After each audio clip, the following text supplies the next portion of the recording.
Donc, je vous propose donc ici, en attendant que les autres personnes donc ici se connectent, de démarrer donc ici en douceur. Donc, bonjour Laurence Martin. Du coup, nous vous proposons ce matin, à l'occasion de ce webinaire, donc ici, voilà, de faire le point donc ici sur le pass sanitaire et l'obligation vaccinale au regard donc ici des éléments dont on a connaissance donc ici à ce jour. Juste donc ici pour les règles pratiques, ce que nous vous proposons, et notamment pour éviter donc ici voilà, les difficultés au niveau auditif, c'est dès lors que vous ne prenez pas la parole, donc c'est de couper donc ici votre microphone, bien évidemment. Si voilà, vous avez des questions à poser, n'hésitez pas donc ici à le réactiver, parce qu'autrement ça risque effectivement donc ici de faire donc ici des bruits de fond donc ici qui ne sont pas forcément donc ici agréables pour tous. De la même manière, donc ici, indépendamment du micro, vous pouvez tout à fait aussi utiliser le chat sur le côté. Ça, c'est l'avantage effectivement de Zoom. Comme ça permettra effectivement donc ici de voir donc ici les questions donc ici que vous pouvez vous poser donc au fur et à mesure, de voir si on y répond au fur et à mesure ou si on les aborde peut-être a posteriori ou peut-être donc ici en particulier par la suite. Et juste également, donc ici pour votre information, le webinaire est enregistré. Donc, si vous ne souhaitez pas voilà, que votre visage apparaît donc ici sur la vidéo, n'hésitez pas à couper votre caméra. Si certains d'entre vous acceptent donc effectivement voilà, de montrer leur visage, c'est beaucoup plus agréable pour nous intervenants effectivement donc ici de voir à qui nous parlons. Donc voilà, je vous laisse effectivement juste de l'opportunité de couper ou non donc ici votre caméra.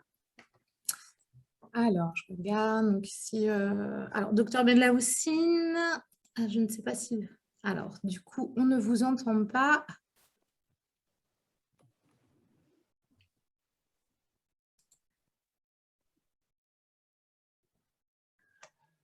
Vous m'entendez? Oui, super. Oui, on vous entend, c'est parfait. Ok, parce qu'effectivement, donc, nous serons donc, deux à animer donc, ici ce webinaire. Donc, je vais également donc, ici le co-animer avec docteur Benlaoussine. Alors, sans attendre, parce qu'effectivement, on a une petite heure donc ici devant nous, donc on va démarrer. Ce que nous vous proposons donc ici ce matin, c'est quand même de refaire donc rapidement un point donc ici sur la situation sanitaire actuelle, donc assez rapidement, mais qui peut effectivement donc au moins contextualiser donc ici la réglementation qui est sortie cet été. Effectivement, donc justement, donc en parlant de réglementation, de définir les contours réglementaires donc, qui ont encadré justement donc ici ce fameux pass sanitaire et l'obligation vaccinale. L'idée pour nous étant vraiment de dégrossir justement le sujet, surtout de bien distinguer les deux notions, parce qu'on s'aperçoit effectivement qu'il y a une confusion entre les deux notions. Or, donc, même si ces deux notions sont proches, elles n'ont pas du tout donc, ici les mêmes conséquences. Donc, on va voilà, départager, donc, voir d'abord le pass sanitaire, puis donc, ici l'obligation donc, vaccinale. On va essayer de vous apporter donc, ici voilà, des éléments de réponse aux différentes questions que nous avons déjà eu l'occasion donc, ici d'aborder avec donc, les professionnels de santé ou les adhérents. Alors, tout en sachant que malheureusement, on n'a pas forcément donc, non plus toutes les réponses. Toutes les situations n'ayant pas été non plus envisagées donc ici par les textes. Ça, c'est effectivement donc ici le classique, tout en sachant qu'on avait quand même pas mal de précisions donc ici gouvernementales, donc ici qui nous permettent quand même donc, voilà, de commencer à apporter quelques éléments de réponse. Ce que nous vous proposons, c'est voilà, au fur et à mesure, surtout s'il y a quelque chose donc, qui n'est pas clair, n'hésitez pas donc, ici à nous le dire, soit donc, ici en direct en rallumant votre micro, soit donc, ici en utilisant le chat. L'idée pour nous, c'est vraiment voilà, de ne pas vous laisser donc, ici avec un flou. Et par contre, voilà, si vous avez des questions donc, peut-être plus précises ou qui vont au-delà de ce que nous abordons, nous vous proposons d'attendre le temps d'échange qui aura lieu donc, en fin donc, ici de webinaire. Docteur Benlaoussine, du coup, je vous laisse la parole. Oui, bonjour à tous. Du coup, on se proposait de faire un premier point de situation sanitaire avant d'entamer sur le pass sanitaire et l'obligation vaccinale. La couverture vaccinale, donc là sur la carte, les personnes ayant reçu au moins une dose parmi la population de 12 ans et plus. Je regardais hier encore les derniers chiffres. Alors, la Bretagne était hier la première région de France avec 91,4% de plus de 12 ans ayant reçu au moins une dose. Si on décompose un peu par département, on a d'abord les Côtes-d'Armor, 95,3, le Morbihan, 92,9, le Finistère, 91,7 et l'Ille-et-Vilaine à 87,9, ce qui reste supérieur à la moyenne nationale de 84%. Donc plutôt une situation favorable, bien vaccinée en Bretagne.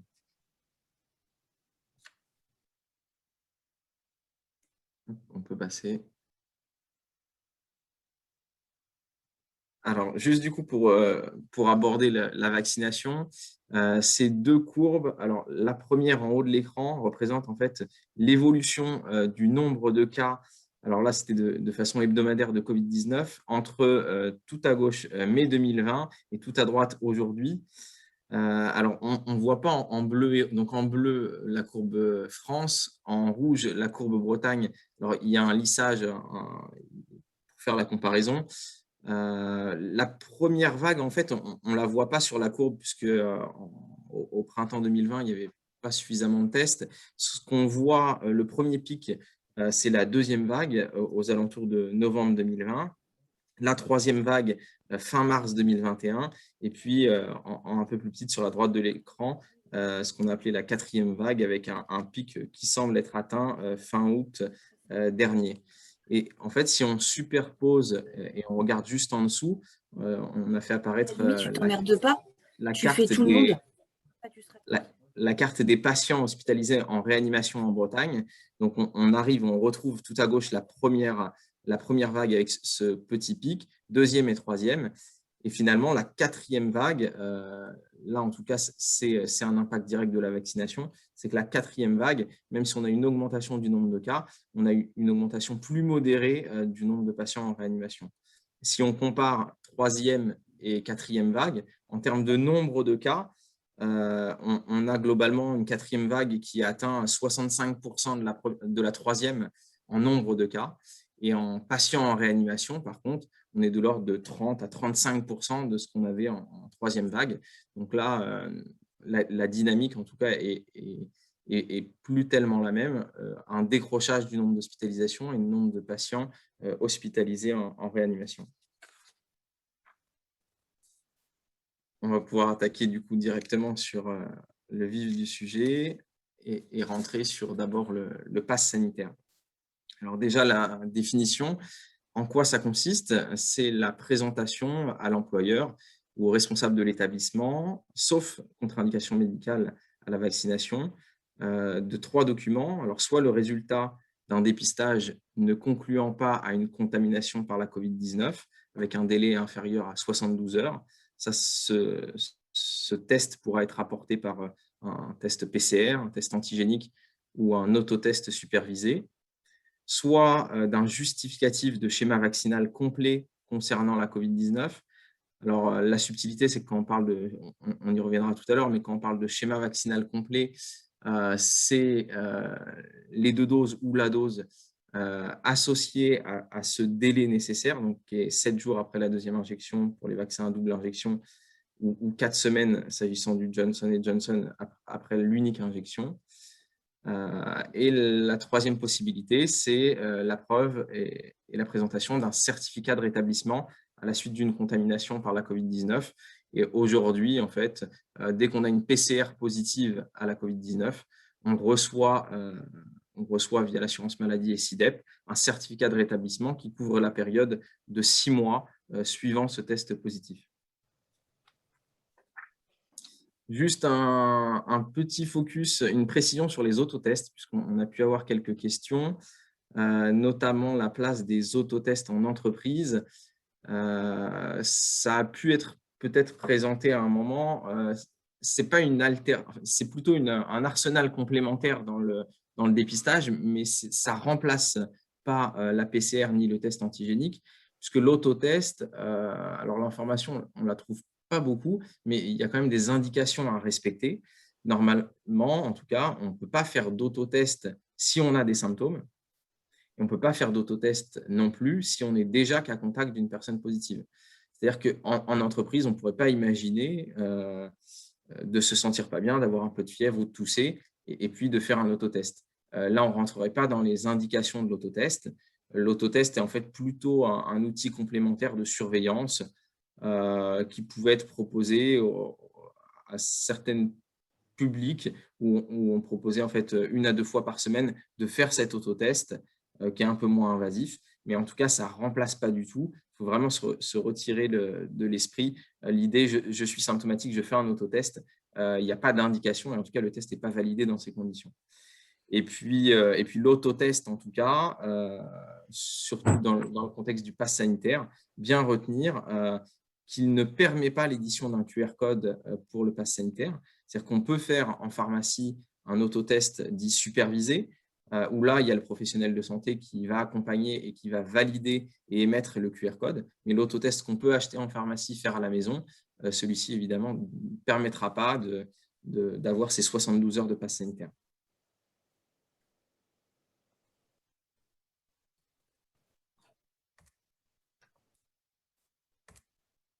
Alors, je vois qu'il y a déjà quelques questions donc, par rapport aux questions qui sont posées donc, ici sur le chat.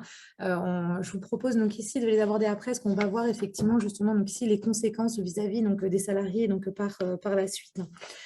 Alors, ce qui est important aussi de retenir par rapport donc, ici au test, donc, on a parlé donc, ici de présentation donc, voilà, de 3 documents. Ce qu'il faut savoir donc, ici, c'est que ces documents, donc, les personnes intéressées, donc on va voir par la suite, doivent le présenter, mais qu'il n'y a pas de contrôle donc, ici d'identité à faire en parallèle, et notamment donc, ici de pièces d'identité, étant donné que seuls les agents donc, ici, des forces de l'ordre en fait, peuvent faire donc, ici, ce contrôle d'identité. Je voulais juste apporter donc, ici cette précision. Alors, par rapport aux lieux, établissements, services et événements donc, qui sont concernés justement donc, par la présentation du pass sanitaire, alors je m'aperçois, excusez-nous pour l'orthographe, parfois on a mis un E, parfois on n'en a pas mis. Je m'aperçois de ça, effectivement, je pense qu'on le voit donc ici sous toutes les écritures. Alors, passons outre. Donc, ici, d'une manière générale, donc, il y a donc, tout ce qui est lieu d'activité et de loisirs. La principale nouveauté depuis le 9 août, c'est qu'on a supprimé justement la jauge donc, des 50 personnes. On a également toutes les activités de restauration commerciale, de débit de boissons. Alors, tout en sachant qu'il y a des exceptions, donc, notamment les cantines ne sont pas concernées, les restaurants d'entreprise ne sont pas concernés, tout ce qui est vente, donc ici à emporter, n'est pas concerné, les relais routiers. Au niveau de l'hôtellerie, donc les précisions donc ici du gouvernement, donc c'était que tout ce qui était service en chambre et petit déjeuner n'était pas non plus donc ici concerné. Pour les foires, salons professionnels et également les séminaires professionnels de plus de 50 personnes donc, voilà, sont concernés. On a toute une catégorie de services établissements donc, de santé, sociaux et médico-sociaux, donc avec vraiment donc, une liste qui a été détaillée notamment par le ministère aussi de la Santé. Alors, tout en sachant que ça ne vise que les personnes donc, qui sont accueillis donc, pour des soins programmés et ceux qui accompagnent, mais bien évidemment, donc ici, les urgences donc, ici, ne sont pas concernées. On va avoir tout ce qui est transport public, donc pour les déplacements de longue distance. Donc là, effectivement, ça va concerner aussi bien le train, l'avion que donc ici les cars. C'est la notion effectivement donc de transport donc interrégionaux donc qui a été donc ici visée de la même façon, sauf donc ici cas d'urgence. Et on a également, alors là où ça pose beaucoup plus de difficultés, où on en entend régulièrement parler donc ici dans la presse, c'est par rapport donc ici aux grands magasins et centres commerciaux. Le décret d'application précise tout simplement que sont concernés donc, les grands magasins et centres commerciaux de plus de 20 000 m² et sur décision motivée donc, du préfet, c'est-à-dire que le préfet doit motiver sa décision par rapport à la situation sanitaire, donc en raison d'une circulation justement du virus active. et en tout état de cause, donc, doit garantir l'accès des personnes donc, aux biens et services de première nécessité ainsi qu'aux moyens donc, ici, de transport. Donc, à ma connaissance, à aujourd'hui, donc, au niveau de la Bretagne, moi, je n'ai pas connaissance donc, ici de décision donc, de préfet qui impose donc, ici justement donc, la présentation du pass sanitaire. Après, donc, étant dans l'île-et-Vilaine, je n'ai peut-être pas donc, ici connaissance de toutes les décisions sur les autres départements de Bretagne. Donc, n'hésitez pas, hein, d'ailleurs, si vous avez connaissance donc, ici voilà, de décisions en ce genre, à nous en faire part. Mais moi, je n'en ai pas eu donc, ici connaissance. Alors, ce qui est important, donc là, on n'est pas rentré dans le détail parce que la liste est assez longue. Si vous avez besoin, donc en fin de webinaire, et avec le support qu'on vous enverra, on a mis les liens sur lesquels justement sont listés justement donc toutes les activités, les établissements donc concernés. Ce qu'il faut aussi retenir, c'est que c'est une liste limitative, c'est-à-dire que l'idée, c'est justement donc de ne pas, même si vous le faites de bonne foi, de ne pas aller au-delà donc ici de cette obligation, en ce sens où même si vous considérez que c'est un plus, notamment donc ici au niveau de votre obligation de sécurité, de réclamer donc ici ce pass sanitaire, si vous n'êtes pas visé donc ici par le texte de loi précisé donc ici par le décret, il faut savoir quand même que les risques sont assez conséquents. C'est quand même 45 000 € d'amende, 1 an d'emprisonnement. On imagine bien donc, que le procureur de la République a voilà, éventuellement donc, ici d'autres situations d'urgence à régler que celle-ci. Mais il faut faire vraiment donc, ici, attention à ne pas aller donc, ici, au-delà de ce qui est prévu donc, par la loi et le décret, parce que c'est quelque chose qui touche donc, ici, à la liberté, donc, ici, voilà, liberté de déplacement, liberté des personnes.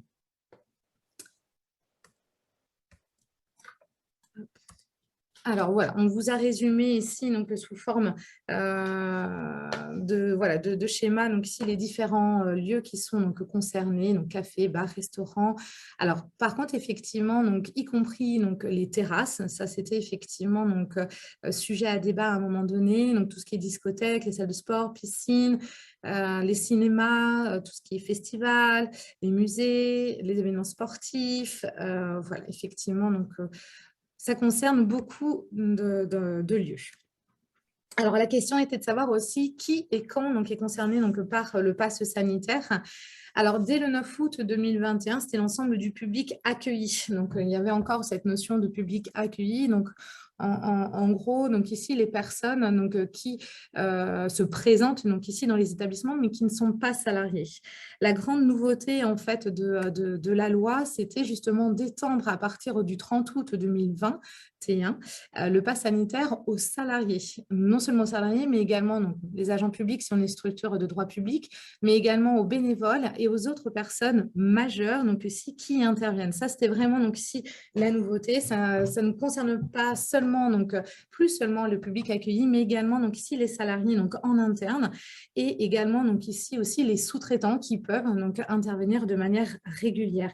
Il n'y a vraiment plus donc ici de différence suivant donc le statut de la personne qui voilà rentre donc ici dans les lieux donc ici concernés, dès lors que leur activité se déroule dans les espaces et aux heures et lieux accessibles au public. Donc, c'est vrai que ça, c'est une notion donc, qui peut rester encore sujet à interprétation, notamment par rapport à du personnel administratif qui, effectivement, vont travailler donc, ici dans leur bureau, qui peut-être n'est pas accessible au public, mais qui vont peut-être passer aussi par la zone d'accueil qui, elle, est accessible au public. Donc, c'est vrai que c'est voilà, là où on a une appréciation donc, ici au cas par cas à faire pour savoir si vos collaborateurs donc, sont concernés donc, par le pass sanitaire. Alors, la précision qui était quand même importante, c'est que toutes les activités de livraison et les notions donc aussi d'intervenants d'urgence, eux, donc ici, ne sont pas concernés par le pass sanitaire, à savoir notamment, par exemple, le facteur donc, est considéré donc, comme une activité de livraison et n'est pas concerné par le pass sanitaire lorsqu'il livre le courrier dans les établissements concernés. La notion, donc ici, d'intervention d'urgence a été précisée par le gouvernement. Donc, sont considérées comme des interventions d'urgence les interventions pour effectuer des missions ou des travaux dont l'exécution immédiate est nécessaire pour le bon fonctionnement de l'établissement. Donc, c'est vraiment des travaux de réparation, donc d'accidents, de dommages qui seraient survenus donc, soit aux personnes, soit donc, ici aux installations ou biens. Il faut donc les opposer aux intervenants donc, extérieurs qui, eux, relèvent finalement de l'activité normale et permanente des établissements. Et là, on pense notamment aux services de sécurité, aux services de nettoyage, éventuellement de blanchisserie, ils interviennent vraiment de manière régulière dans les locaux de l'entreprise, de l'établissement donc, concerné. Et à partir du 30 septembre 2021, cela concernera également les mineurs d'au moins 18 ans, publics et salariés. Et donc là, la question qui avait été posée, c'était notamment par rapport aux apprentis. Est-ce qu'on les considère donc ici plutôt que salariés plus que mineurs? Donc non, vos apprentis mineurs donc, qui n'ont pas encore 18 ans, eux, le pass sanitaire leur est applicable à partir du 30 septembre. Alors, une petite précision aussi qui avait été apportée directement donc, par le décret, alors qui peut paraître un peu détonnant parce que malheureusement, on est quand même habitué depuis plusieurs mois maintenant à le porter. C'est le décret précise que les obligations en fait, du port du masque ne sont désormais plus applicables donc ici aux personnes qui ont justement accédé à tous ces établissements qui sont concernés donc ici par le pass sanitaire. Donc, c'est vrai que là se pose la question de savoir si vous imposez ou pas, donc ici notamment le port du masque à vos collaborateurs, dans le sens où le principe, c'est que ce n'est plus obligatoire, en tout cas d'un point de vue réglementaire et non pas d'un point de vue prévention des risques professionnels. Là, effectivement, c'est à vous, donc ici, d'apprécier l'exposition aux risques, tout en sachant qu'un préfet peut prendre une décision contraire et peut continuer donc ici à imposer le port du masque et également l'exploitant de l'établissement ou du lieu.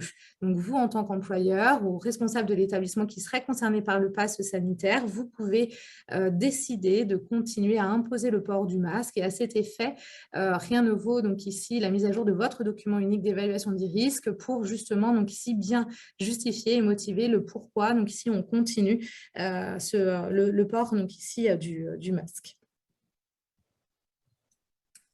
Alors, quid des personnes justifiant d'une contre-indication médicale? Ça permettra en plus de répondre à une question du chat. Donc, il y a effectivement des contre-indications qui sont limitativement énumérées par décret qu'on se propose de vous mettre en annexe. On les verra sur la diapo suivante. Ces contre-indications, elles donnent alors lieu à un justificatif médical. Alors, en aucun cas, le justificatif est rédigé par le médecin traitant. On est vraiment sur de l'avis spécialisé. C'est quasiment toujours un avis d'un allergologue ou d'une concertation médicale pluridisciplinaire du CHU, par exemple. Donc, pas des avis de médecins traitants. Moi, j'en ai pas rencontré encore des contre-indications médicales à la vaccination. On les verra. Et effectivement, dans ce cas-là, si on rentre dans celle fixée par le décret, on peut alors accéder aux lieux, aux établissements, services ou événements sans présenter le pass sanitaire, mais en présentant le justificatif médical.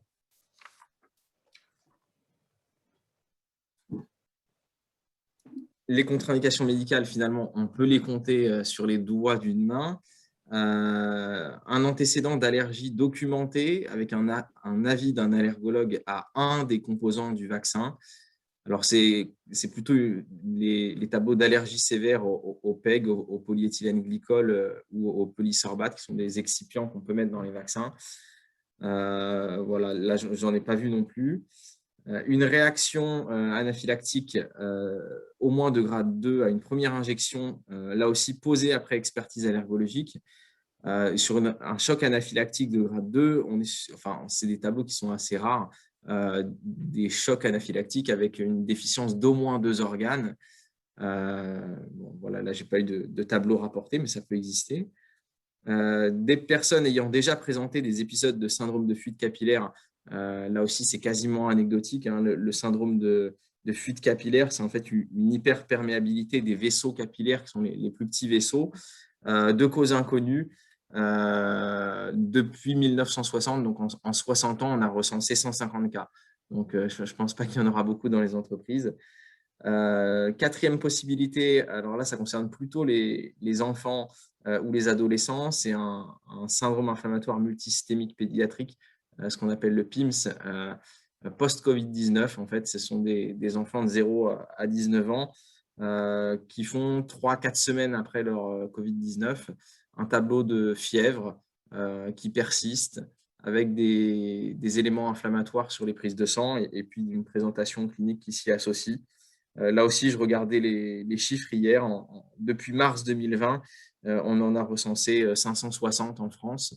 Donc là, ça constitue une contre-indication à débuter la vaccination. Et enfin, la dernière possibilité, qui est plutôt une porte ouverte qui est laissée, c'est une recommandation établie après une concertation médicale pluridisciplinaire de ne pas effectuer la seconde dose de vaccin suite à la survenue d'un effet indésirable d'intensité sévère ou grave attribué à la première dose de vaccin. Donc là, plutôt un collège de médecins, à mon avis, plutôt là aussi au CHU, qui déciderait de fixer une contre-indication à la deuxième dose. Donc, on pourra rediscuter après la présentation des contre-indications qui ont pu vous être remontées. Voilà, moi, j'en ai pas rencontré. Et elles sont vraiment limitatives. Voilà, à mon avis, ce qui pourrait arriver, c'est des présentations de certificats médicaux, mais qui ne rentrent pas dans les critères, souvent à la demande rédigée par le médecin traitant. Celles qui sont valables et qui dispensent de passe sanitaire sont vraiment limitativement énumérées dans le décret et que celles-ci, en tout cas, fonctionnent. Alors, je me permets, on va peut-être donc ici aborder un peu les questions donc, sur le champ d'application. Donc, je vois effectivement, alors il y a une question. Donc, notre entreprise n'est pas soumise à l'obligation du pass sanitaire, mais faisons du conseil. Des entreprises qui nous accueillent peuvent être concernées ou nous demander quid vis-à-vis de nos salariés, peut-on leur imposer? Alors, de toute façon, alors, à mon sens, oui, c'est-à-dire que donc, le conseil, pour moi, ne fait pas partie donc, ici des mesures d'urgence. On va vraiment être plutôt lié à l'activité normale et permanente de l'entreprise, notamment si vous faites voilà, du conseil, de la formation. Donc, à la place donc, ici de l'établissement qui vous accueille, je pense qu'effectivement, j'exigerais de la part des intervenants extérieurs qui apporteraient ce conseil ou cette formation de produire donc, ici le pass à l'accueil, donc à l'entrée donc, ici des locaux. Alors, par contre, donc ici, pour l'auto-école, alors l'auto-école, à mon sens, n'est pas concernée par le pass sanitaire, parce qu'on parle bien donc ici de transport donc ici de longue distance interrégionaux. Donc, on est vraiment donc ici, alors sur tout ce qui va être avion, TGV. Je regardais justement donc ici dans le question-réponse donc ici du gouvernement, on est vraiment donc dans les transports publics interrégionaux à destination en provenance du territoire, de la Corse ou des collectivités ultramarines, donc effectués en TGV, en intercité avion ou car. Donc, à mon sens, je ne suis pas certaine que le pass soit donc ici nécessaire donc, au niveau de l'auto-école. Alors, par contre, il y a également une question, docteur Benla Houssine. J'ai le justificatif de l'allergologue à la suite de ma première dose, avec un choc anaphylactique dans les suites. La seconde dose sera administrée sous surveillance 48 heures, mais nous n'avons pas de date. Cela veut dire que je n'ai pas l'obligation de faire de tests antigéniques PCR. Alors, effectivement, ça ne rentre pas. Si la deuxième dose est envisagée, ce n'est pas tout à fait dans les doses, dans la liste. Néanmoins, si l'allergologue rédige un certificat disant qu'il y a une contre-indication à poursuivre la vaccination et qui plus est, s'il cite le décret, je pense que ça n'entraîne pas de difficulté pour accéder au lieu. Dans ce cas-là, sur présentation du courrier de l'allergologue, de son avis, en lieu et place du pass sanitaire classique. Mais c'est vrai que c'est la difficulté, je comprends. En fait, il n'y a pas de QR code qui est, dans ces cas-là, édité. C'est vraiment, donc ici, le seul document qui ne donne pas lieu à l'établissement d'un QR code. Donc, c'est toujours problématique. Effectivement, donc ici, parce qu'il faut que la personne comprenne que c'est bien, donc ici, un document de contre-indication médicale. Et c'est vrai que lorsque, par exemple, ne serait-ce que pour le restaurant, on peut tout à fait comprendre que le directeur, donc ici, ici de l'établissement, donc ici ne sache pas quoi faire, parce qu'apprécier donc ici un des cas de contre-indication médicale, ça reste donc ici effectivement de la compétence strictement médicale et ça peut être difficile à justifier au quotidien, ça je l'entends tout à fait. Mais effectivement, c'est un des seuls documents qui ne donne pas lieu, donc ici un QR code. Alors, je vous propose de continuer donc, et de rentrer également donc, ici sur les conséquences justement donc, en cas de non-présentation donc, du pass sanitaire.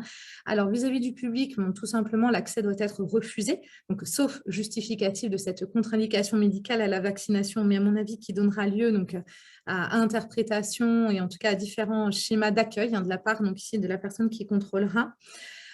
Et par rapport aux salariés et agents publics, donc l'idée c'est quoi? C'est qu'il y ait une suspension immédiate, donc ici du contrat de travail ou des fonctions, hein, s'il s'agit d'un agent public.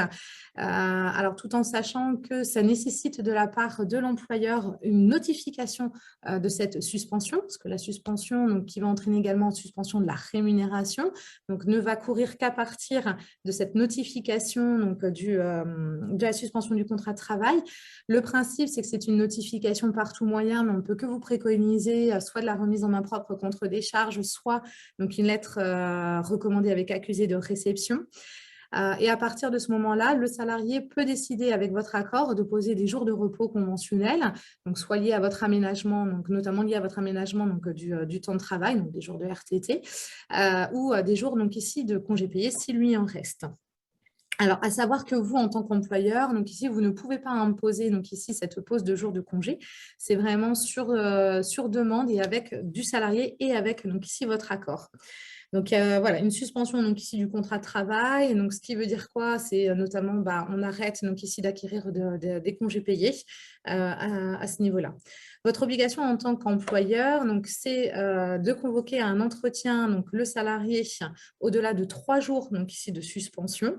Donc, en gros, lundi, donc, le contrat est suspendu. Donc, le mercredi, le jeudi, il va falloir donc, le convoquer à un entretien. Donc là, c'est pareil, il n'y a pas de formalisme tel qu'une convocation à un entretien préalable à un éventuel licenciement. Mais bien évidemment, on ne peut que vous inviter à bien préciser donc, ici l'objet de l'entretien, donc lié donc, notamment donc, au pass sanitaire, quitte à citer justement en référence la loi ou le décret donc, qui est applicable. Donc, vous retrouverez les références en fin de support. Et l'idée de cet entretien, c'est justement d'examiner les moyens de régulariser la situation. Et là, c'est vrai que ça peut être un piège. Donc ici, pour les employeurs, on ne sait pas vraiment comment donc ici, le mettre en œuvre et notamment les possibilités d'affectation au sein de l'entreprise sur un autre poste non soumis à cette obligation.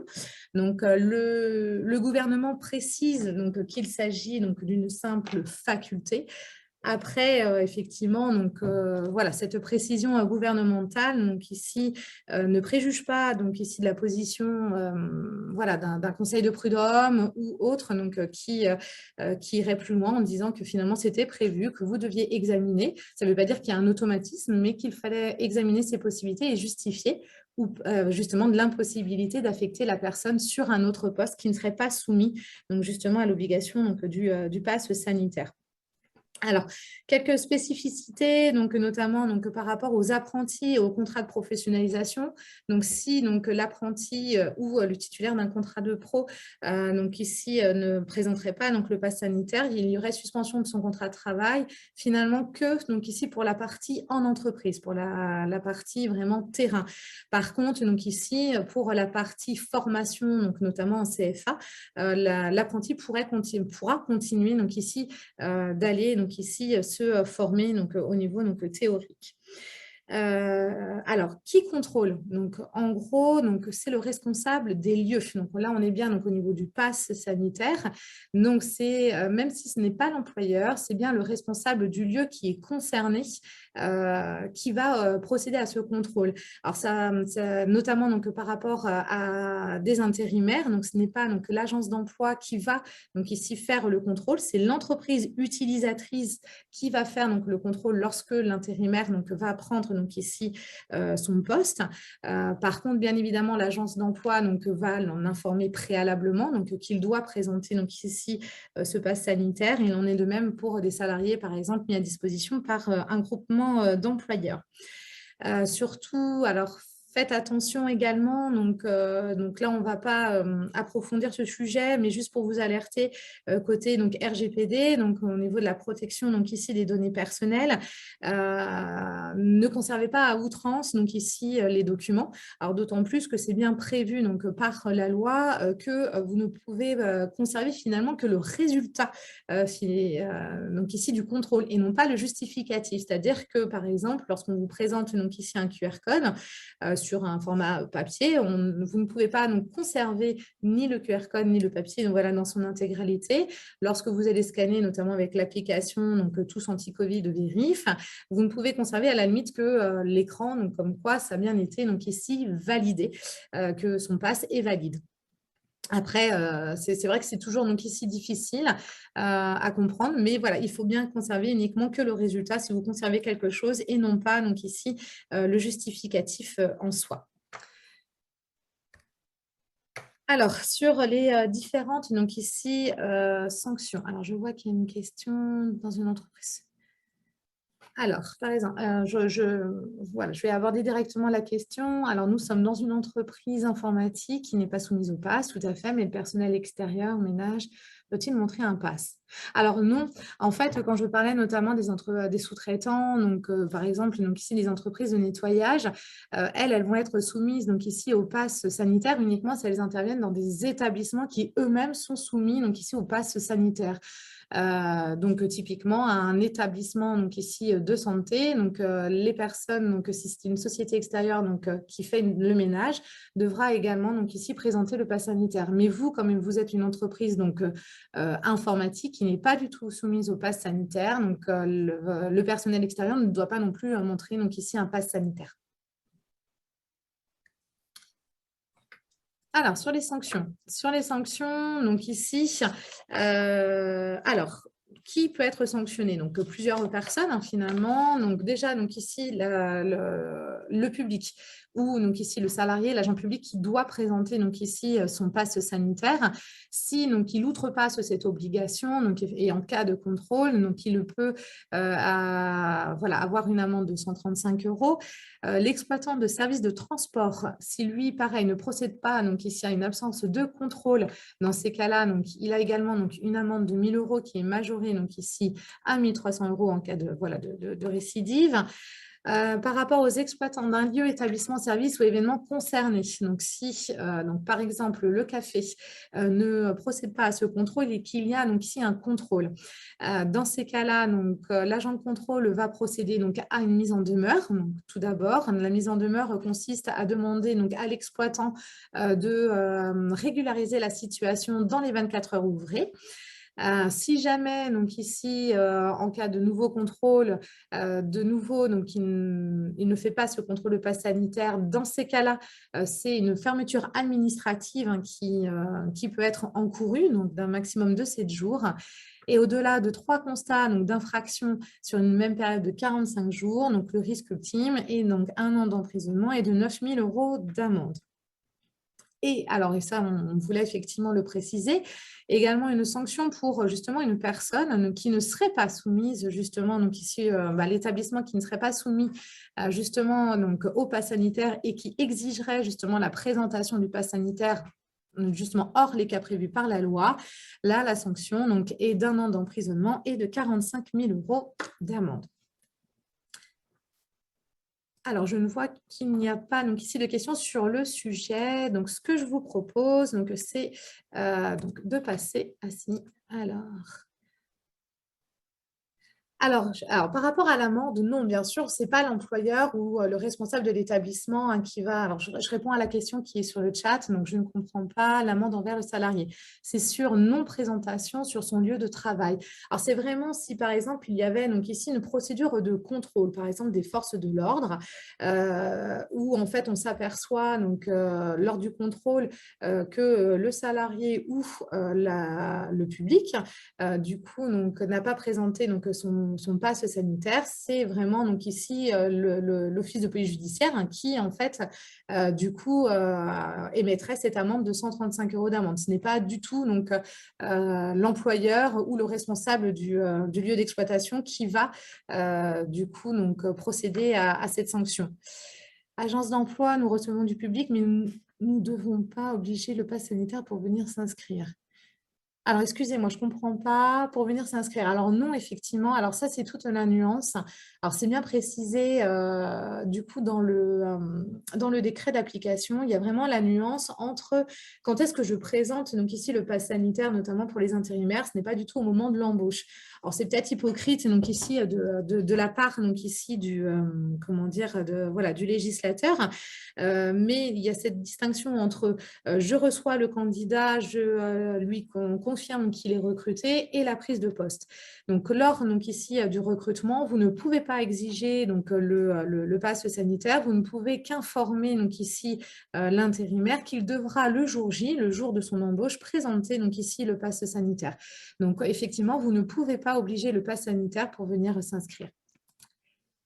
Alors, je vais poursuivre du coup donc, par l'obligation donc ici vaccinale.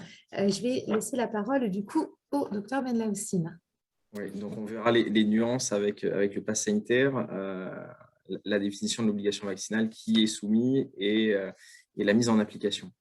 Donc, en quoi consiste l'obligation vaccinale? Donc là, c'est là qu'on va rentrer un peu dans les subtilités puisqu'on est sur une définition qui est un peu différente de celle du pass sanitaire. C'est la présentation trois possibilités, soit d'un justificatif de statut vaccinal, c'est-à-dire d'un schéma vaccinal complet.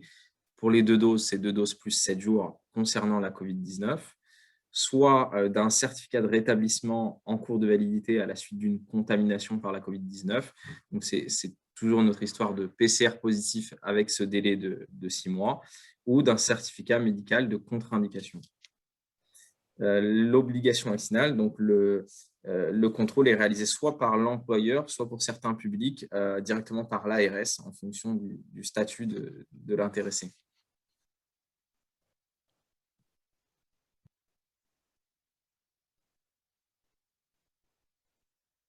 Hop, voilà.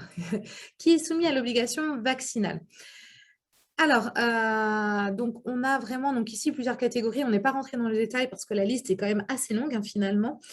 D'une manière générale, on va avoir donc ici les personnes qui exercent leur activité dans certains établissements donc, de santé et autres structures qui sont limitativement donc ici énumérées par la loi. Alors, on est bien sûr donc des personnes qui exercent leur activité. Donc, ce n'est pas effectivement donc ici, ce n'est pas forcément donc ici des salariés. On va avoir également donc ici des professionnels de santé donc, qui relèvent donc, de la 4e partie. Alors, le CSP, c'est le Code de santé publique. Alors là, on va y retrouver donc, ici toutes les professions médicales, donc avec effectivement, donc, alors excusez-moi, avec les médecins, sages-femmes. On va retrouver également toutes les professions de la pharmacie, de la physique médicale. Donc tout ce qui va être pharmacien, préparateur en pharmacie. Et on a également les professions donc ici d'auxiliaires médicaux, infirmiers, masseurs-kinésithérapeutes, les pédicures, ergothérapeutes, orthophonistes, également donc les opticiens lunetiers. Donc on a vraiment donc ici beaucoup de professionnels donc ici qui sont concernés. Également donc, les psychologues, ostéopathes, chiropracteurs ou psychothérapeutes, ainsi que tous les étudiants et élèves donc ici dans ces professions et les personnes donc, qui travaillent donc ici dans leurs locaux. Donc c'est vraiment donc ici très très très large. Il n'y a pas de distinction suivant qu'on soit finalement donc ici salarié, libéral, agent droit public, bénévole, intérimaire, stagiaire, étudiant, vraiment toutes les personnes qui exercent leur activité dans ces établissements ou avec ces professionnels de santé donc sont soumis à l'obligation vaccinale. On y retrouve également donc, les professionnels employés par un particulier employeur donc, pour effectuer des interventions auprès de personnes en perte d'autonomie ou handicapées. Alors là, effectivement, donc, par rapport aux particuliers employeurs, ça ne vise pas toute, donc ici, notamment par rapport à l'aide à domicile, hein, ça ne vise pas toute l'aide à domicile dans son ensemble. Ça ne vise que les personnes qui vont intervenir chez des particuliers employeurs qui eux-mêmes sont bénéficiaires alors, de l'allocation personnalisée d'autonomie ou de la prestation de compensation du handicap. Donc, il faut vraiment être bénéficiaire de ces prestations sociales. Alors, après, c'est là où effectivement, c'est toute la difficulté par rapport à certains particuliers employeurs qui présentent, on va dire, voilà, une situation médicale difficile, mais qui ne rentrerait pas. Donc ici, dans ces cas-là, l'obligation vaccinale ne viserait pas du coup les personnes qui interviendraient chez eux. On a également voilà, les sapeurs-pompiers, marins-pompiers, membres donc, voilà, de la sécurité civile. On a également, alors par contre, tout le transport donc, ici, sanitaire, donc ça englobe également donc, ici beaucoup d'activités, ainsi que les prestataires de services et distributeurs de matériel de retour à domicile. Donc là aussi, assez limitatif parce que voilà, c'est une activité bien précise qui est visée dans le Code de santé publique. Alors, vraiment, toutes ces activités ont été très bien détaillées donc, par le ministère de la Santé. On vous a mis justement donc, ici le lien en fin de support donc, où il y a toute la liste des personnels qui sont concernés. Une précision également du ministère de la Santé qui est importante. Cela concerne également du coup les salariés qui sont en télétravail, alors même effectivement qu'ils ne sont pas donc, ici en présentiel. Alors, quand est-ce qu'ils doivent donc ici se faire vacciner? Donc, il y a plusieurs étapes, hein. C'est vraiment une obligation vaccinale qui est étalée et mise en œuvre donc ici progressivement donc, dans le temps. D'une part, donc ici, donc, du 9 septembre au 14 septembre, en fait, donc, on a donc, du coup les personnes qui sont concernées donc, doivent présenter vraiment donc, les 3 documents qui ont été cités tout à l'heure donc, par Dr Benlaoussine, à savoir donc, ici un justificatif du statut vaccinal donc, complet, donc, avec notamment le respect du délai de 7 jours, voire 28 jours si c'est donc, ici justement le Johnson Johnson. Ou un certificat de rétablissement ou le certificat médical de contre-indication. Ça, c'est vraiment donc ici le document de base et le principe de l'obligation, du justificatif de l'obligation vaccinale. C'est un de ces 3 documents. Par contre, donc jusqu'au 14 septembre, les personnels qui sont concernés peuvent également justifier en fait de la justification de l'administration des vaccins. La petite nuance, c'est simplement qu'ici, le délai donc ici de 7 jours ou de 28 jours donc post dernier vaccin, effectivement donc ici n'est pas encore respecté. Donc on peut tout à fait, par exemple, une personne qui aurait donc ici un vaccin unidose, donc dès lors que le 10 septembre donc 2021, il a donc eu la dose unique. Donc, il n'y a pas besoin d'attendre finalement les 28 jours pour considérer qu'il remplit l'obligation vaccinale. Et encore à défaut, donc, les personnes doivent du coup justifier d'un dépistage qui ne conclut pas à une continuation de moins de 72 heures.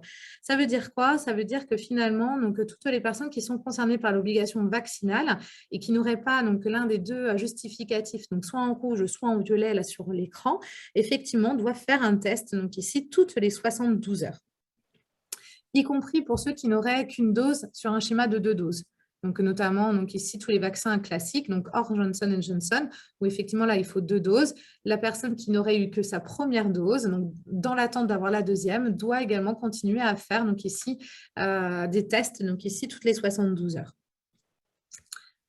À partir du 15 septembre et jusqu'au 15 octobre, donc on retrouve donc ici le justificatif donc, de principe finalement de l'obligation vaccinale, également la possibilité de justifier l'administration des vaccins. Et du coup, à défaut, là par contre, à partir du 15 septembre, il faut qu'ils aient au moins une des doses et en plus faire un test de dépistage toutes les 72 heures. Et à partir du 16 octobre, là, par contre, on aura donc ici les personnes concernées, donc ici devront automatiquement donc ici justifier du statut vaccinal, du rétablissement d'un certificat médical de contre-indication ou à défaut d'avoir au moins donc ici l'ensemble donc ici des doses, mais il n'y aura plus la possibilité à partir du 16 octobre de faire des dépistages toutes les 72 heures.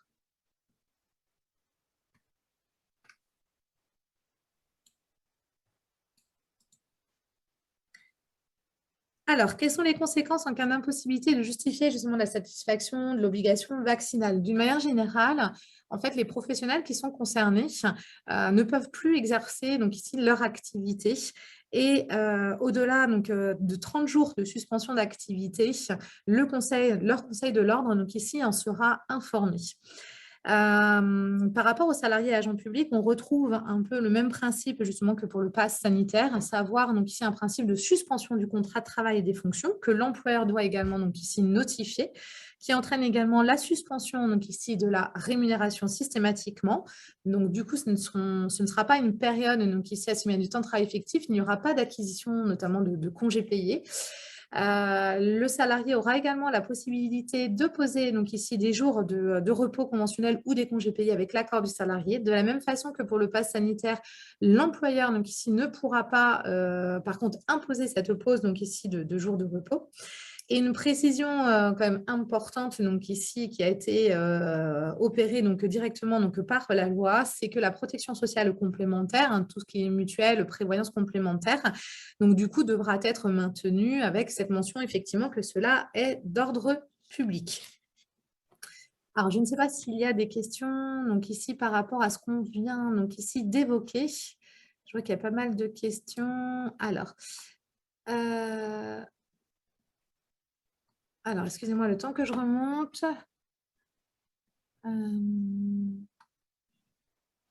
Alors, nous sommes une association, nous recevons du public, alors devons-nous demander le pass sanitaire?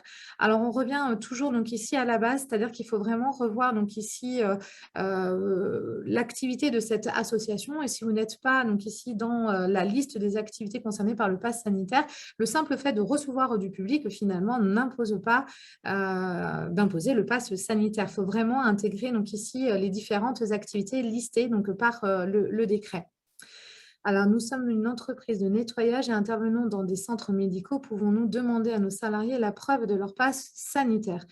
Alors, l'idée, c'est que c'est plutôt, donc, alors comme il s'agit ici du pass sanitaire, alors, s'il s'agit vraiment strictement donc, du pass sanitaire, dans ces cas-là, donc, c'est à l'établissement, au centre médical, hein, de demander à vos collaborateurs de présenter donc ici la preuve du pass sanitaire, c'est-à-dire qu'ils doivent donc ici logiquement le faire à chaque fois qu'ils rentrent.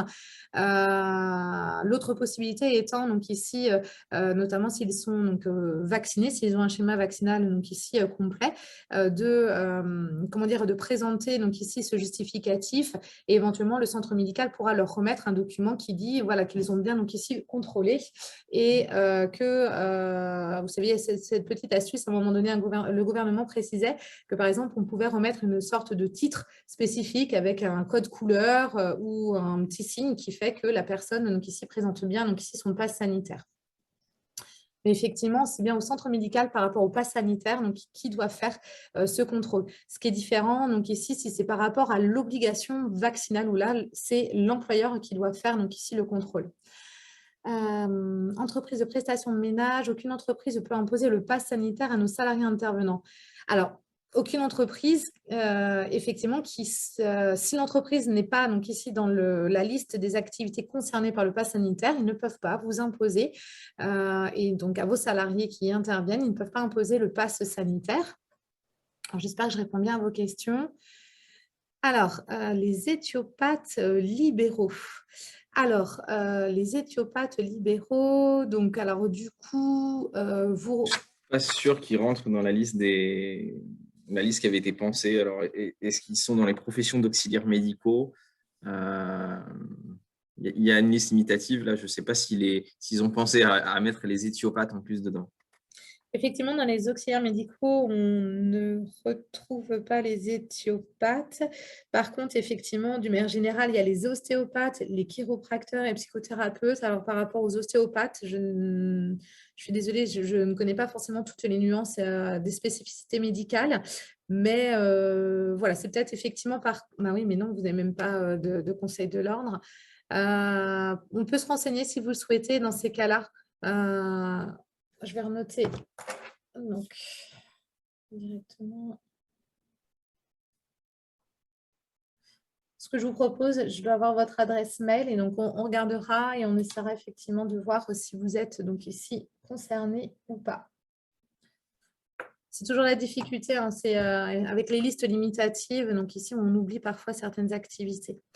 Alors, bonjour, dans le cas d'un salarié qui doit se rendre, dans le cas de son emploi, à un événement nécessitant un pass, mais qui refuse d'en avoir un, que de nous faire en tant qu'employeur?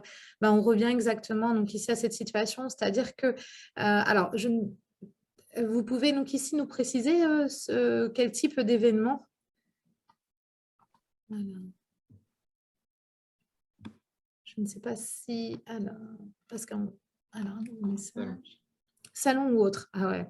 Alors typiquement, alors là, effectivement, on va rentrer un petit peu donc, dans le cadre de votre pouvoir de direction, c'est-à-dire que si par exemple c'est un commercial qui, dans le cadre donc ici de ses missions, doit intervenir donc dans comment dire dans voilà à l'extérieur lors de salons professionnels, etc. Donc en tant que tel, la suspension du contrat donc ah bah, elle ne va marcher finalement que le temps du salon, parce que pour le reste de son activité qu'il a à faire, donc ce n'est pas forcément de la suspension de contrat. Je pense que là, il faut apprécier donc ici la question de savoir si la personne est encore en possibilité de continuer donc ici son travail, si effectivement les salons occupent une bonne partie de son activité. Ouais, c'est ça pour les commerciaux. Effectivement, c'est toujours donc ici la difficulté. On va rentrer. Alors là-dessus, le gouvernement précise qu'on rentre donc ici dans l'appréciation classique finalement du disciplinaire et du pouvoir de direction de la relation contractuelle habituelle. Donc, sauf que là, on n'est vraiment pas dans un contexte habituel, étant donné que le pass sanitaire, en principe, donc, ne va courir que jusqu'au 15 novembre, en tout cas aujourd'hui.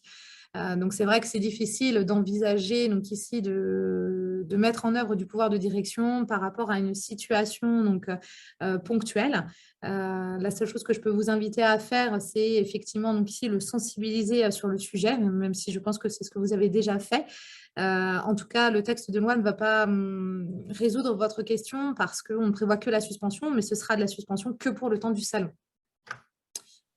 Après, Alors, si ouais. la crainte sur un événement ponctuel, si la crainte est vraiment autour de la vaccination, si on reste dans le cadre du pass sanitaire, il y a évidemment la possibilité 72 heures avant de faire un test antigénique ou un PCR ou un autotest supervisé si c'est jamais le vaccin qui est Bien sûr. inquiétant. Ouais, c'est vrai que là, du coup, effectivement, les salons durent rarement plus de 3 à 4 jours. Et donc là, effectivement, je pense il faut le sensibiliser sur le sujet. Après, en même temps, pour un commercial, bon, déjà, la suspension du contrat et donc de la rémunération le temps du salon. Et donc après, la question sur l'impact aussi de la partie variable. Bon, je pense qu'effectivement, il y a des enjeux qui restent donc ici assez conséquents et pour lesquels, avant de prendre une décision, il faut bien donc ici apprécier la situation. Alors du coup, nous sommes une entreprise adaptée, donc travaillant avec des salariés avec une reconnaissance handicapée, doit-on imposer, j'imagine, le pass sanitaire à tous mes salariés? Alors logiquement, alors effectivement, il y a les ESAT, mais alors les entreprises adaptées, bonne question. Je vais vérifier parce que les ESAT sont visés directement, mais pas les entreprises adaptées. Donc, du coup, en tout cas, si ça fonctionne comme les ESAT, donc seuls vos salariés, donc ici seraient, bah oui, tous vos salariés, donc y compris donc ici les personnes, alors qu'un ESAT, effectivement, les usagers ne sont pas concernés. Je vais vérifier ça. Je vais juste renoter votre nom. Alors, désolée, je le fais un peu en direct. Donc, entreprise adaptée et passe.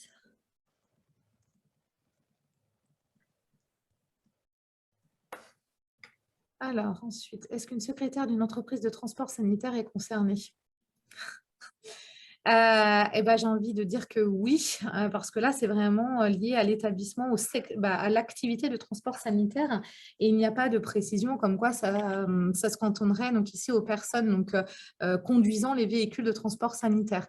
Alors, d'autant plus que la secrétaire peut être amenée aussi à rencontrer donc ici les personnes transportées, notamment pour la remise et les échanges de documents. Donc, à mon avis, oui. Nous avons un client qui réalise beaucoup de grands déplacements, un salarié non vacciné, quand les tests ne seront plus gratuits. Alors, effectivement, alors ça, c'est une question donc, à laquelle il n'y a pas donc, ici de réponse du gouvernement, mais très clairement, je pense que si les tests sont effectués, donc ici dans le cadre de déplacements professionnels, c'est lié à l'exécution du contrat et donc, à mon sens, effectivement, ce sera donc ici à prendre en charge donc, par l'employeur. Après, n'hésitez pas à vous renseigner auprès de votre cabinet comptable ou de votre conseil habituel. Mais dès lors que c'est lié à l'exécution du contrat de travail, je pense que vous n'aurez pas d'autre choix parce que du coup, ça pourrait être assimilé à du frais professionnel.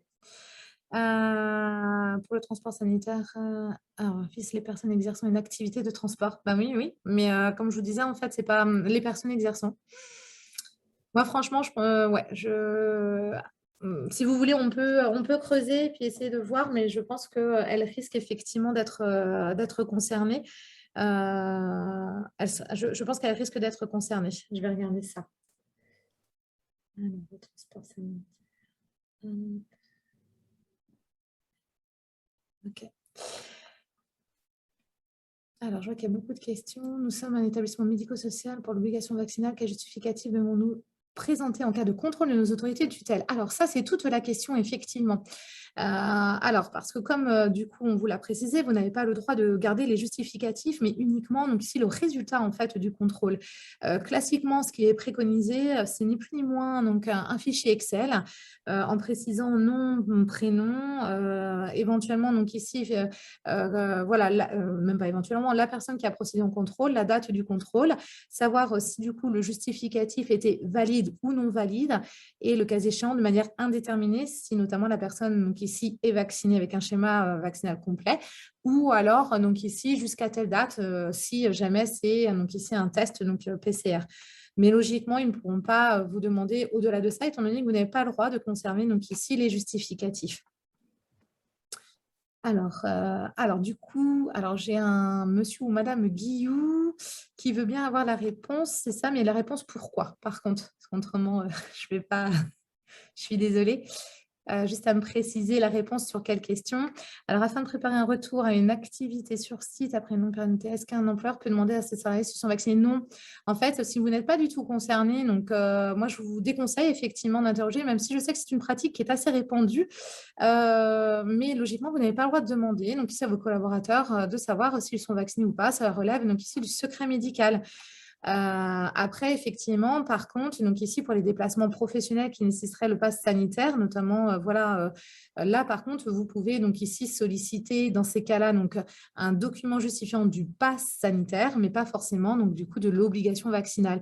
Et lorsque, si c'est pour le pass, en tout cas, les informer que, alors, ouais, même pas, en fait, alors, ça dépend dans quel contexte. Si c'est pour un séminaire professionnel, à la limite, vous pouvez peut-être procéder au contrôle, mais si c'est lié au restaurant, etc., vous pouvez juste donc ici donc informer votre salarié qu'il devra présenter le pass sanitaire, à défaut de quoi l'accès aux locaux lui sera refusé et donc du coup son contrat suspendu. Je pense que là, on est vraiment sur un différent degré d'information.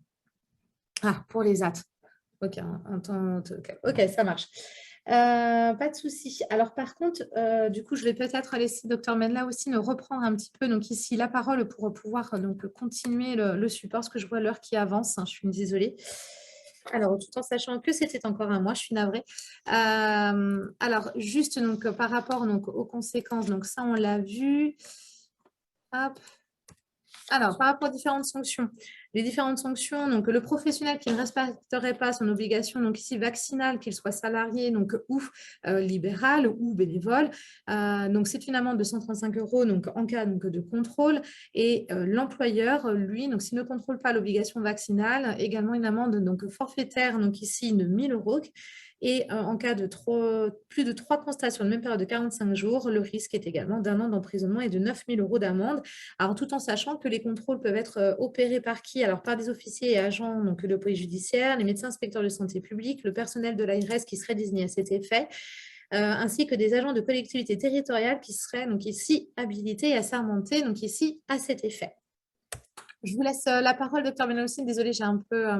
Pas de souci. Attendez. Alors, du coup, le rôle du médecin du travail et plus largement des services de santé au travail dans ce cadre, comme sur les autres risques, un rôle de conseil des salariés ou des employeurs. Il est également demandé d'informer, sensibiliser à la vaccination. Alors, ça peut se faire via les salariés lors des consultations, par exemple, à la demande des employeurs ou des salariés par contact, mail, téléphone, ou sur les informations qui peuvent être transmises même via le site du service de santé au travail, ou comme ici dans le cadre de ce webinaire.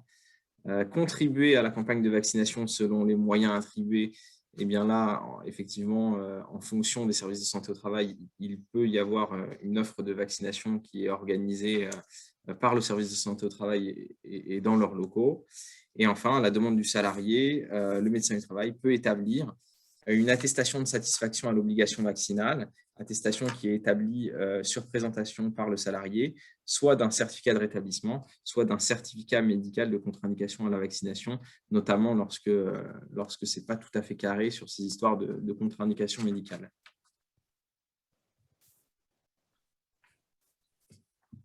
On vous a mis également les sources légales et réglementaires, donc le principal texte, la loi 2021-1040 du 5 août relative à la gestion de la crise sanitaire, ainsi que les deux décrets d'application, celui sur la gestion de la sortie de la crise sanitaire du 7 août et celui relatif à la gestion de la crise sanitaire, auquel vous pourrez vous référer si besoin.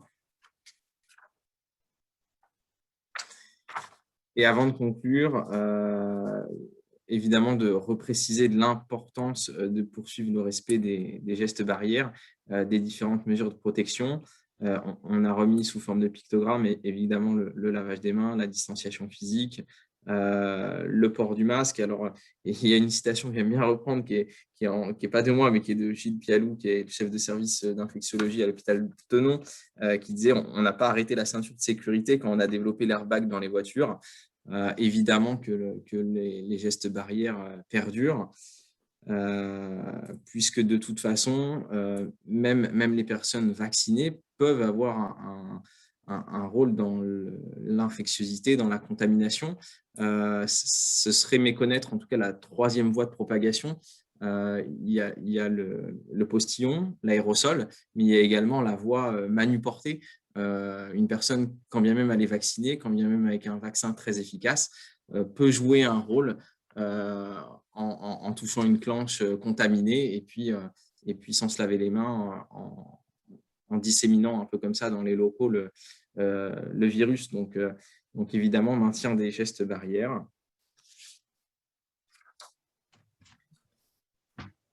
Et des dernières sources, on va pouvoir passer sur la diapo suivante. Les dernières sources, voilà, pour aller plus loin, avec des liens vers le site du ministère du Travail, du gouvernement, et le site interne de la ST35, où vous retrouverez notamment pas mal d'informations sur cette problématique du Covid. Alors, juste en complément, si je peux me permettre, donc ici, par rapport à l'importance de poursuivre le respect des gestes barrières, effectivement, on a beaucoup la question maintenant donc, de personnes donc, qui partagent leur bureau et qui seraient toutes les deux donc, ici vaccinées. Donc, dès lors que l'établissement en question n'est pas du tout soumis au pass sanitaire, donc, le port du masque donc, ici reste obligatoire. Et comme je vous disais tout à l'heure, effectivement, donc, autant le texte de loi donc, ici précise que le port du masque n'est plus obligatoire, donc ici lorsque l'établissement est assujetti donc, à l'obligation du pass sanitaire, autant donc, ici en termes de prévention des risques, et donc là je pense que Dr Menomsine peut me confirmer, le port du masque reste encore donc, ici conseillé.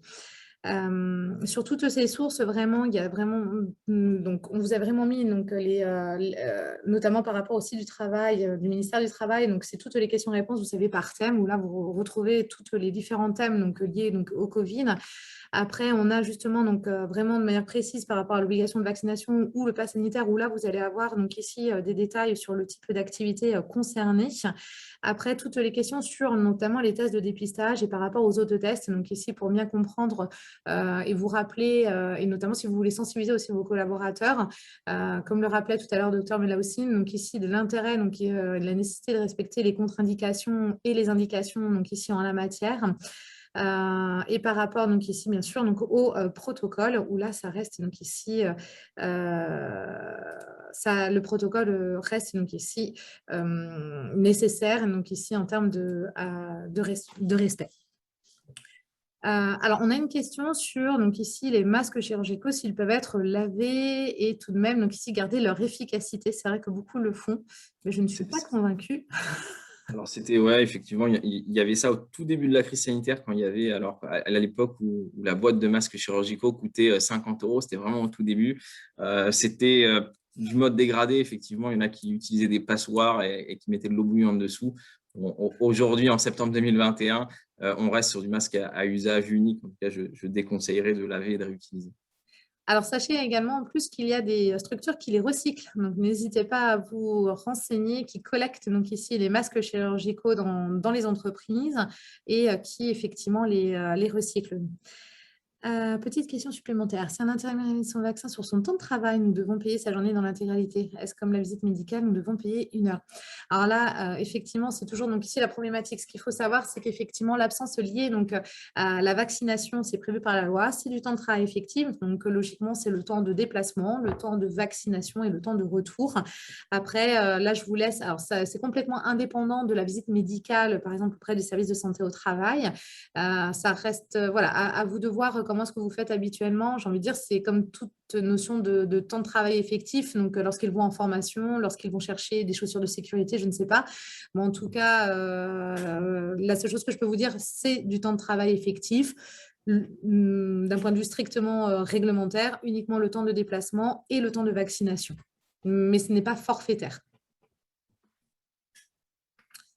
Pour nettoyer les surfaces, le mieux, ce sont des lingettes, microfibres ou produits. Alors, je ne sais pas si, Dr Menlaoussine, vous avez des conseils en la matière.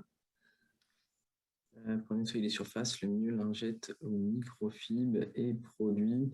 Alors, produit, en tout cas, qui a une activité virucide, ça, on peut le vérifier. Normalement, c'est clairement indiqué. Activité virucide. Si besoin, n'hésitez pas, s'il y a un doute, à nous interroger. Nos techniciens pourront vérifier. Et après, je dirais plutôt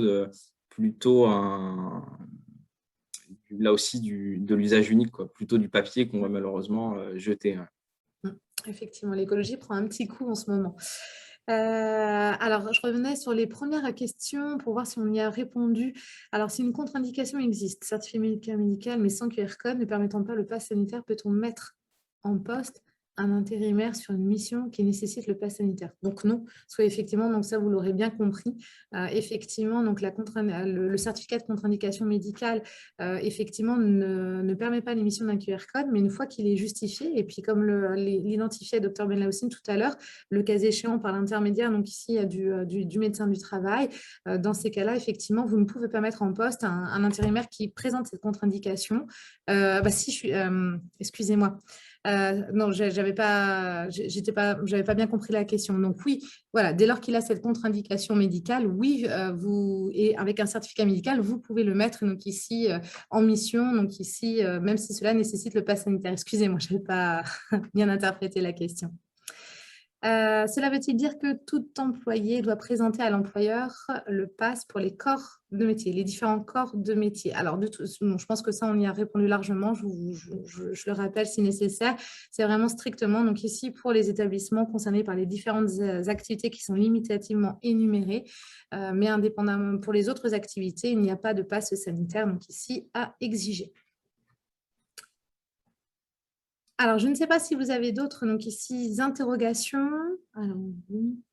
Bonjour, comment ça se passe quand un salarié vacciné et cas contact? C'est une bonne question. Ouais. Bah ouais. Je vous laisse Du peut-être coup, y répondre, docteur Menlaoussine. oui, alors du coup, pour les salariés vaccinés, quand on est cas contact, l'isolement n'est plus obligatoire. Alors, on peut conseiller, si le poste est télétravaillable, de les mettre en télétravaillable durant 7 à 10 jours. Mais en tout cas, il n'y a plus d'obligation comme avant. Par contre, on fait toujours le test PCR ou antigénique dès qu'on sait qu'on est cas contact à J1 et à J7 du dernier contact avec la personne source. Et évidemment, on fait un nouveau test à tout moment si on est symptomatique. Mais en tout cas, il n'y a plus d'isolement obligatoire. Évidemment, si la personne est cas contact vaccinée, que son poste n'est pas télétravaillable et qu'elle vient en entreprise, eh bien, renforcement plus des mesures barrières, port du masque, lavage, etc., plus que d'habitude. Alors, mais dans une entreprise, l'obligation de passe, alors on ne peut pas savoir si elle est vaccinée. Ah bah oui, oui. Effectivement, en fait, c'est toujours la difficulté, c'est-à-dire que, en fait, vous l'apprendrez certainement donc ici lorsque la personne donc justement sera considérée lors de votre contact tracing, justement comme cas contact. Là, vous pourrez avoir l'information donc qu'elle est vaccinée et si ce n'est pas directement par votre intermédiaire, ce sera par l'intermédiaire de l'ARS, dans le cas de leur contact tracing parce qu'eux, donc ici, ne préconiseront pas l'isolement. Et en plus, il y aura la question après, derrière, de l'indemnisation qui risque d'être refusée si la personne est vaccinée. Alors, par contre, si le schéma vaccinal n'est pas complet, il faut qu'il soit complet, par contre. Ouais.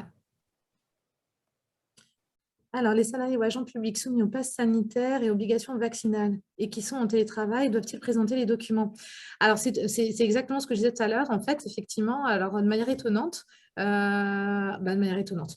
Oui, non. En tout cas, c'est une précision qui a été apportée donc, par justement donc, le ministère de la Santé. Les personnes qui télétravaillent et qui télétravaillent et travaillent en fait dans des établissements assujettis à l'obligation vaccinale doivent bien donc effectivement présenter donc ici l'un des justificatifs de l'obligation vaccinale. Par rapport au pass sanitaire, à mon sens, ils ne devront donc ici le présenter que dès lors qu'ils se présentent dans les locaux de l'établissement. Après, je reviens juste sur la question, effectivement, alors ça peut interroger le fait, je dois gérer il y a une personne qui a le Covid, il y a des cas contacts. Une fois qu'on a identifié les cas contacts, la stratégie, de toute façon, qu'ils soient vaccinés ou pas, ils quittent immédiatement le lieu de travail, ils vont réaliser un test. De toute façon, dans l'attente du résultat du test, ils ne reviennent pas en entreprise. Et ensuite, si le test est négatif, dans ce cas-là, de toute façon, c'est recroisé par les services de la CPAM. C'est eux qui ont accès à la base des vaccinés et qui pourront dire s'il doit y avoir isolement ou pas. Mais de toute façon, dans les deux cas, même s'il y a schéma vaccinal complet, il y a sortie des lieux de travail, réalisation du test et retour en entreprise une fois que le premier test est négatif. Donc là, je pense qu'on a répondu donc ici à la dernière question, à savoir un schéma vaccinal donc incomplet. De toute façon, il sera considéré comme cas contact à risque et donc du coup, de toute façon, il sera isolé. En tant qu'employeur, pouvons-nous demander aux salariés s'ils sont vaccinés? Ce que je vous disais tout à l'heure, à mon sens, si vous n'êtes pas concerné donc ici par les activités listées dans l'obligation vaccinale, non. Vous n'avez pas donc ici à solliciter cette question, même à titre volontaire, parce que ça relève du secret médical. Donc, il faut vraiment faire attention aux éléments que vous recueillez. Concrètement, comment prouver que nous avons vérifié l'obligation vaccinale des salariés si nous ne devons pas conserver les justificatifs?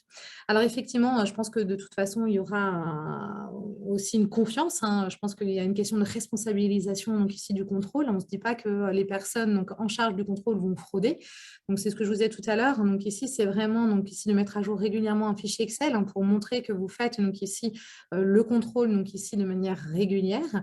Et si de toute façon la personne vous a présenté un justificatif papier où vous voyez que la personne a été vaccinée, de toute façon, ce sera valide. Donc, lorsque vous procéderez au contrôle, valide et de manière indéterminée. Donc, après, vous n'aurez pas donc ici justement à vérifier de manière régulière. Donc, il y aura un contrôle à un instant T réalisé par une personne qui aura été désignée pour faire ce contrôle. Donc, c'est vraiment de tracer au fur et à mesure sur un fichier Excel, vraiment avec des dates, donc ici du coup différentes, pour bien montrer que c'est au fur et à mesure de l'entrée dans l'établissement que vous avez procédé donc ici à ce contrôle de l'obligation vaccinale. Mais en tout état de cause, effectivement, on ne conserve pas le justificatif. C'est important. C'est toujours la difficulté entre, d'un côté, il faut que je puisse justifier avoir fait le contrôle, mais en même temps, donc ici, dans le cadre du RGPD et notamment des recommandations de la CNIL, ils ne pourront pas vous demander des justificatifs que vous n'avez pas le droit de conserver.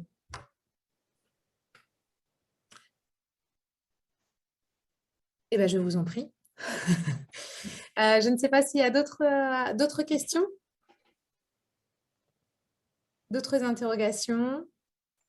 J'espère qu'on a été, qu'on vous a apporté quand même quelques éléments donc ici de réponse. Je sais très bien que il y a toujours des questions qui ne sont pas résolues à 100%, mais au moins j'espère que on vous a permis de bien comprendre ces différentes notions, passe sanitaire, obligation vaccinale. Ça nous semblait important de faire ce point pour bien départager les choses. En tout cas, n'hésitez pas, les services de santé au travail sont à votre disposition si vous avez donc ici des interrogations. N'hésitez pas à vous rapprocher de l'équipe santé au travail dont votre entreprise relève. Et il n'y a pas de souci pour les personnes qui sont en attente de réponse, on reviendra vers vous rapidement. Écoutez, du coup, merci pour votre attention. Écoutez, on n'hésitera pas donc ici à vous communiquer si nous refaisons donc ici d'autres webinaires sur le sujet en fonction des évolutions, des précisions que nous aurons au fur et à mesure. Merci, bonne journée à vous. Merci à tous. Alors oui, petite précision, effectivement, le support vous sera envoyé sans difficulté. Au revoir.